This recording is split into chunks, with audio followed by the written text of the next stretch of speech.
and you've got the word power.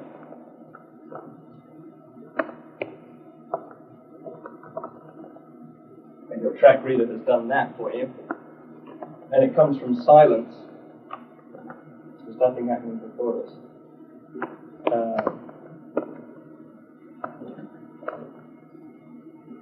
For the people that think it's correct to do it right on the money, it's a mistake to have that P as a closed mouth and that one as an open mouth. Because when a track reader is reading this sound, an explosive sound, what he does is, very often, you usually have to check with your track reader to see how he works. But very often, if it's an explosive sound which comes from silence, like power, I can't say the word power until my lips part. So when the track reader first hears that sound there, he puts the P, and on the very next frame he puts the O. Now the actual sound of that P, the actual sound that he's hearing, is the lips parting right there. So on explosive sounds, you often find on explosive sounds, track reader will put one letter, and then on the very next frame you'll put the next letter. So you should actually pop your mouth open on that word right there. It should be a closed mouth leading up to it. That's an explosive sound. If the word was mouse, where you can hear, I can say mouse. I don't have to be silent before it. So the track reader can actually tell the difference between the and the O. Then you're more likely to be able to get away with having, the track reader has put M up here, and then okay, so you've got your M and then your O. You can do that right on the money, and it'll be fine, because the track reader can actually tell when that sound is coming. It's not coming from dead silence. Another thing that sort of gives validity to the theory of putting everything before the sound is that you need to do preparation and recoil all the time on dialogue. It's no good coming from a closed mouth straight into a word like get out. Your mouth prepares the G sound a good 4 or 6 frames before you actually hear or obviously see any sound on the X sheet. If you have the words,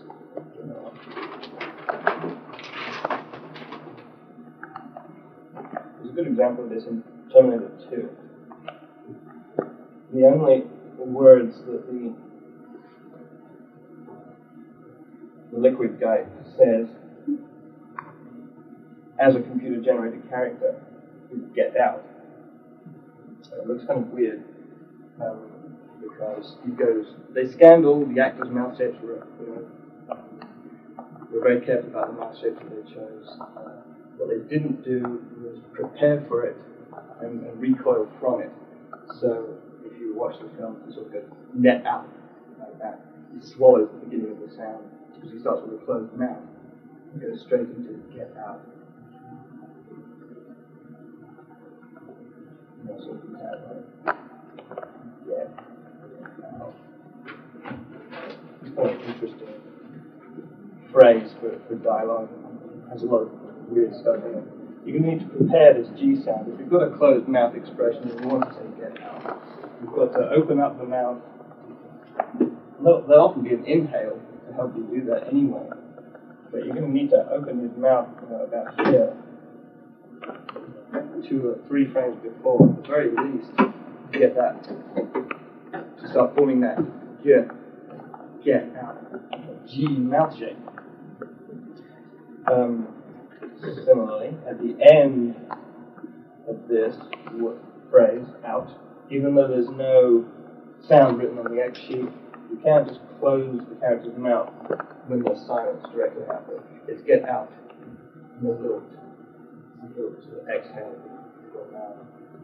at the end of get out. So you can't really close the mouth if you want to.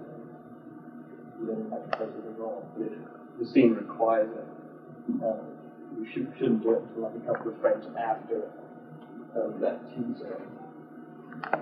So this is what you see on your X sheet. What's actually happening with the mouth to get these sounds?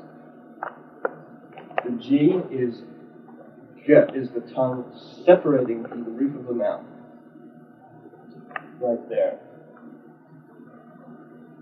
So you've got your G mouth shape. You can open his mouth like here on this part. G. You say that sound comes when the tongue separates from the roof of the mouth. Get. Similarly, T is also the tongue coming off the roof of the mouth. So